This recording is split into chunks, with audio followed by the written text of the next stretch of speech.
എന്റെ സമ്പത്തെന്നു ചൊല്ലുവാൻ വേറെയില്ലൊന്നും, യേശു മാത്രം സമ്പത്താകുന്നു. എന്റെ സമ്പത്തെന്നു ചൊല്ലുവാൻ വേറെയില്ലൊന്നും.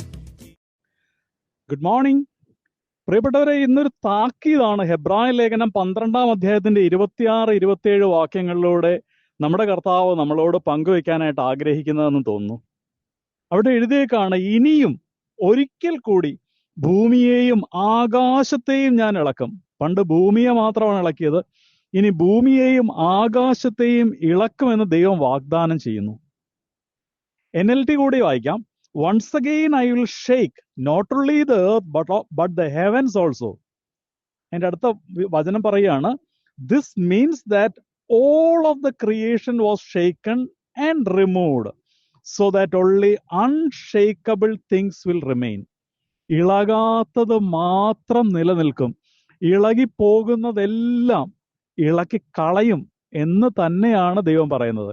അതായത് ഒരു ശുദ്ധീകരണം നടക്കുമ്പോഴത്തേക്കും, ഇപ്പൊ നമ്മൾ സ്വർണം ഉരുക്കുന്നത് കണ്ടിട്ടുണ്ട്. സ്വർണം ഉരുക്കുമ്പോഴത്തേക്കും അതിലെ മാലിന്യങ്ങളെല്ലാം നീക്കി തങ്കം തെളിഞ്ഞു വരുന്നത് പോലെ ഒരു കുലുക്കം, ഇനിയും ഒരു കുലുക്കം ഭൂമിയിൽ ദൈവം അനുവദിക്കാനിരിക്കുന്നു. അതൊരു പക്ഷെ നമ്മുടെ ജീവിതത്തിൽ അതാണെങ്കിലോ, ഇളക്കമില്ലാത്ത നശിച്ചു പോകുന്ന ഒരു ദൈവരാജ്യം നമുക്ക് തരുന്ന ദൈവത്തോട് നന്ദിയുള്ളവരായിരിക്കാം എന്നുള്ളതാണ് അടുത്ത വാക്യം. നാം ദൈവത്തിന് അതുകൊണ്ട് സ്വീകാര്യമായ ആരാധന നന്ദിയോടെ അർപ്പിക്കണം എന്ന് പറഞ്ഞിട്ടാണ് ആ വാക്യം അവസാനിപ്പിക്കുന്നത്. ഇങ്ങനെയാണ്, കാരണം നമ്മുടെ ദൈവം ദഹിപ്പിക്കുന്ന അഗ്നിയാണ്. ഭയപ്പെടുത്തുന്ന ഒരു വാക്യമായിട്ടല്ല, മറിച്ച് നമുക്കൊരു താക്കീത് നൽകുകയാണ്. ഭൂമിയെ കുലുക്കാൻ പോകുന്നു, ആകാശം കുലുക്കാൻ പോകുന്നു. ഈ കുലുക്കത്തിൽ നമ്മൾ നശിക്കാതിരിക്കാനായിട്ട് വേണ്ട മുൻകരുതലുകൾ എടുത്തോളാനായിട്ട് ദൈവം ഒരു മുന്നറിയിപ്പ് നമുക്ക് തരുന്നതാണ്. അന്ന് സീനായി മലയിൽ ദൈവം ഇറങ്ങി വന്നപ്പോൾ ഭൂമി കുലുങ്ങി വിറച്ചു, നമ്മൾ വായിക്കുന്നുണ്ട്. ഇനിയും ദൈവം ഭൂമിയെ ഇളക്കും, ഭൂമിയെയും ആകാശത്തെയും. അതൊരു പക്ഷെ നമ്മുടെ ജീവിതത്തെക്കുറിച്ചാകാം, സഭയെക്കുറിച്ചാകാം, ലോകം മുഴുവനും പോലും ഇളക്കി ദൈവം പിടിച്ചു കുലുക്കും.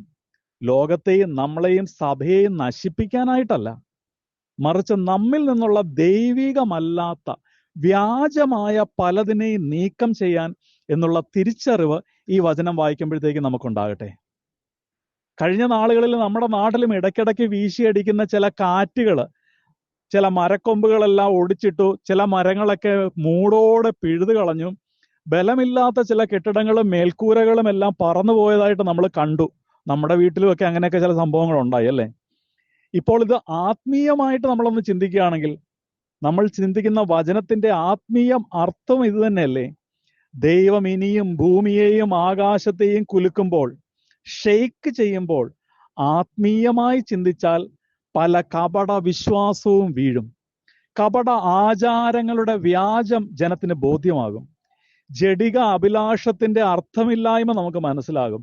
പലരുടെയും സ്വാർത്ഥത വെളിപ്പെട്ടു വരും. ഭയം നാശത്തിലെത്തിക്കും.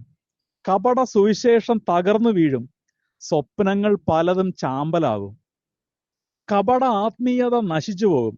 എന്നാൽ സത്യവിശ്വാസത്തിൽ ഉറച്ചു നിൽക്കുന്നവന്റെ സത്യവിശ്വാസം ഇതാണ് സത്യമെന്ന് വെളിപ്പെടും. സത്യവിശ്വാസം, കളങ്കമില്ലാത്ത നിർവ്യാജമായ സത്യവിശ്വാസം തിളങ്ങും. പത്തരമാറ്റ് തങ്കം പോലെ തിളങ്ങുന്ന ഒരു ദിവസം അത് ജനത്തിന്റെ മുൻപാകെ അതവർക്ക് ബോധ്യമാകും. സകല ജനത്തിനും ബോധ്യമാകും, ഇതാണ് സത്യം, ഇതെല്ലാം വ്യാജം എന്ന തിരിച്ചറിവ് ജനത്തിന് കിട്ടുന്ന ഒരു ഇളക്കം, ഒരു കുലുക്കം, ഒരു ഷെയ്ക്കിംഗ് വരാൻ പോകുന്നു. നമുക്ക് ആശ്രയം ആകും എന്ന് അന്ധമായി നാം വിശ്വസിച്ചിരുന്ന പലതും നമ്മുടെ ജീവിതത്തിൽ ഒരു കുലുക്കം വന്നാൽ ഒരു പ്രയോജനവും ചെയ്യില്ല എന്ന് ബോധ്യപ്പെടുത്തുന്ന പല കുലുക്കങ്ങളും നമ്മുടെ ജീവിതത്തിൽ ഉണ്ടാകട്ടെ. നമ്മുടെ പണം, നമ്മുടെ സ്വർണം, നമ്മുടെ പദവികൾ, ബന്ധങ്ങളിലുള്ള നമ്മുടെ വലിയ ആത്മവിശ്വാസം എല്ലാം നോക്കുകുത്തിയായിട്ട് നിൽക്കുന്ന പല അനുഭവങ്ങളും നമ്മുടെ ജീവിതത്തിൽ ഉണ്ടായില്ലേ? ഇതൊക്കെ തന്നെയാണ് ജീവിതത്തിലെ കുലുക്കങ്ങൾ ദൈവം അനുവദിക്കുന്നത്. എന്നാൽ കുലുങ്ങാത്ത ഒന്നുണ്ട്. വചനത്തിൽ ബൈബിളിൽ പറയുന്ന അൺഷേക്കബിൾ തിങ്സ്, NLT വായിക്കുന്ന ഇങ്ങനെയാണ്, unshakeable things will remain since we R receiving A kingdom that is unshakeable, let us be thankful and worship God. ഇതെല്ലാം കുലുങ്ങി വീഴുമ്പോഴും തകർന്നു പോകാത്ത ഒരു സ്വർഗരാജ്യം നമുക്ക്, ദൈവരാജ്യം നമുക്ക് അവകാശമായി തരുന്ന ദൈവത്തോട് നമുക്ക് നന്ദിയുള്ളവരായിരിക്കാം. അതുകൊണ്ട് ദൈവത്തെ നമുക്ക് ആരാധിക്കുകയും നന്ദി പറയുകയും ചെയ്യാം. ആകാശം മാറും, ഭൂതലവും മാറും, അന്നും ഇന്നും എന്നും മാറാതുള്ളത് ദൈവത്തിന്റെ തിരുവചനം മാത്രം. ഈ മാറ്റമില്ലാത്ത, കുലുങ്ങാത്ത, അൺഷെയ്ക്കബിളായ വചനത്തിലാണ് ആശ്രയിക്കുന്നതെങ്കിൽ, അതിനാണ് പ്രാധാന്യം കൊടുക്കുന്നതെങ്കിൽ, ചുറ്റും കാണുന്ന ആചാരങ്ങളുടെ അനുകരണത്തിലോ കളർഫുള്ളായ ആഡംബരത്തിലോ അല്ല, വചനമാകുന്ന സത്യത്തിലാണ് നമ്മൾ പ്രാധാന്യം കൊടുക്കുകയും നിലനിൽക്കാൻ ശ്രമിക്കുന്നതെങ്കിൽ, ആകാശം കുലുങ്ങിയാലും ഭൂമി ഇളകി മറിഞ്ഞാലും ഞാൻ ഭയപ്പെടുകയില്ല. ഭയപ്പെടാൻ ഞാൻ വിശ്വസിക്കുന്ന സത്യവചനം എന്നെ വിട്ടുകൊടുക്കുകയില്ല. ഇതാണ് നമുക്കുള്ള ഉറപ്പ്. ഇങ്ങനെ ഉറപ്പുള്ളവർ, അതിൽ ആശ്രയിക്കാൻ താല്പര്യമുള്ളവർ എന്നോടൊപ്പം പ്രാർത്ഥിക്കാമോ?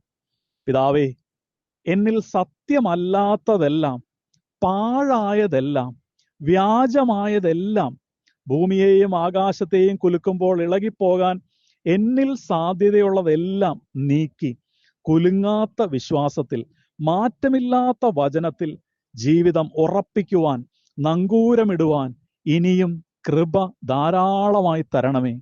വ്യാജമായതിനെ തിരിച്ചറിഞ്ഞ് ഉപേക്ഷിക്കുവാൻ ഞങ്ങൾക്ക് ശക്തി തരണമേ അപ്പാ. യേശുവിൻ നാമത്തിൽ തന്നെ ആമേൻ.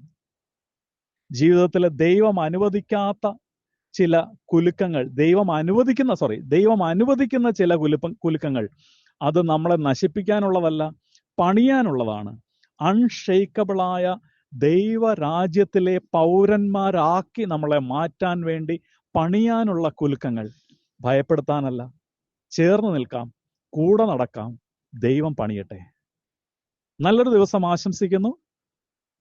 ആകാശം മാറും, ഭൂതലവും മാറും, അന്നും ഇന്നും എന്നും മാറ്റമില്ലാത്ത ദൈവവചനത്തിന് ഒന്നാം സ്ഥാനവും എല്ലാ സ്ഥാനവും കൊടുത്ത് മുന്നേറാം. കർത്താവിന്റെ പരിശുദ്ധാത്മാവ് നമ്മെ സഹായിക്കട്ടെ.